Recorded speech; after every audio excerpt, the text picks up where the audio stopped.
안녕하십니까. 서울특별시의회 제295회 정례회 환경수자원위원회 의정활동 소식입니다. 주택 건물형 태양광 미니 발전소 보급 사업에 대한 지원 대상이 확대됩니다. 그동안 건축물의 옥상과 지붕에 설치하는 태양광에만 지급하던 보조금을 건물 벽면, 지상 등 모든 공간으로 확대하고 지원 용량 범위도 늘어나는 건데요. 태양광 보급 확대를 통해 친환경 서울 구현에 한 걸음 더 나아가길 기대해봅니다. 제295회 서울특별시의회 정례회 환경수자원위원회의 의정활동 소식 지금부터 시작하겠습니다. 환경수자원위원회가 제295회 정례회에서 소관부서에 대한 각종 현안을 처리했습니다. 환경수자원위원회는 6월 10일부터 6월 30일까지 21일간의 일정으로 열린 제295회 정례회에서 소관부서와 각 실국에 대한 업무 보고를 받고 추경 예산안과 결산 승인안을 심사하는 한편 각종 안건을 심의했습니다.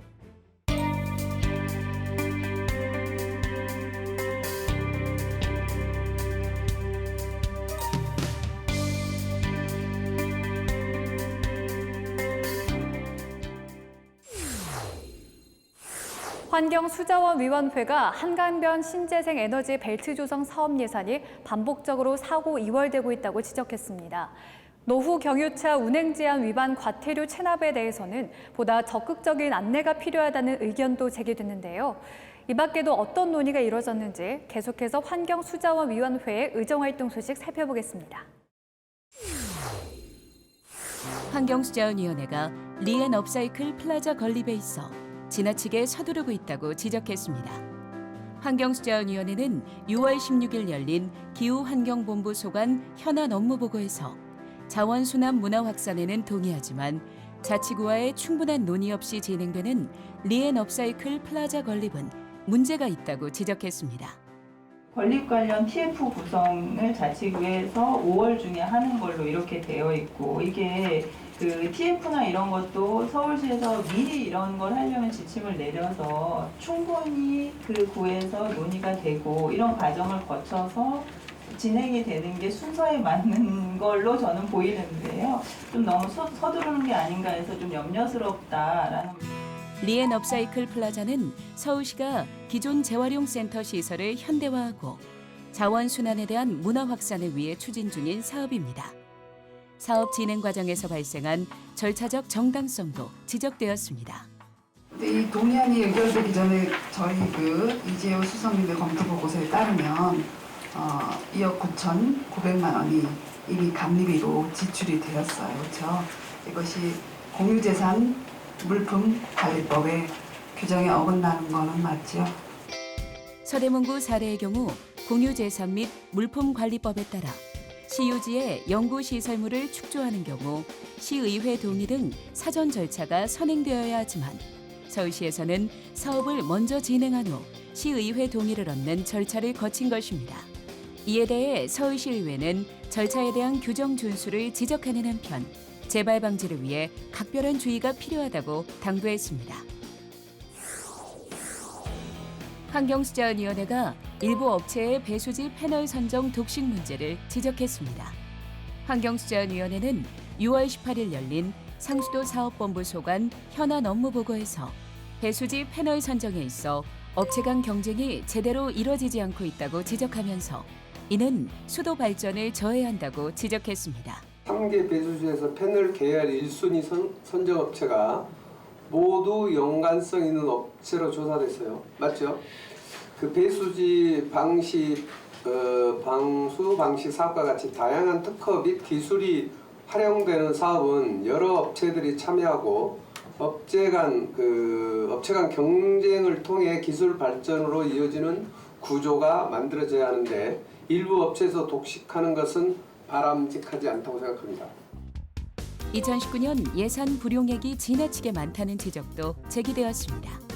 지출 잔액이 다른 불용에 비해서 무려 483억에 달하고 있는데요. 직전 회계연도보다 무려 160억 원이 증가를 했어요.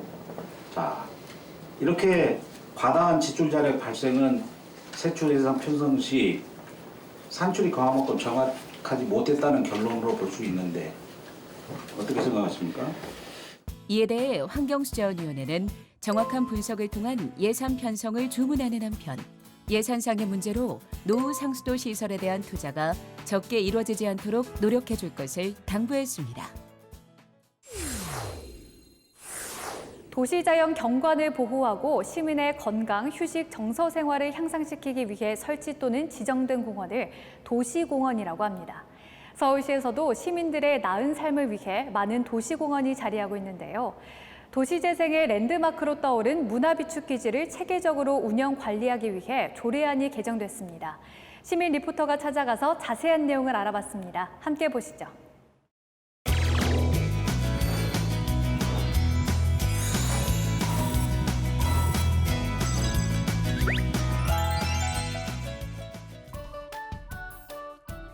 지금 제가 나와 있는 곳은 마포구에 위치한 문화비축기지입니다. 41년간 일반인의 접근과 이용이 철저히 통제됐던 마포 석유 비축기지가 도시 재생을 통해 시민들의 품으로 돌아오게 된 문화공원인데요. 지금부터 저와 함께 둘러보시죠. 축구장 22개 크기인 부지에 문화마당이 자리하고 6개의 탱크가 이를 둘러싸고 있습니다. 과거 석유 비축기지임을 알 수 있는데요.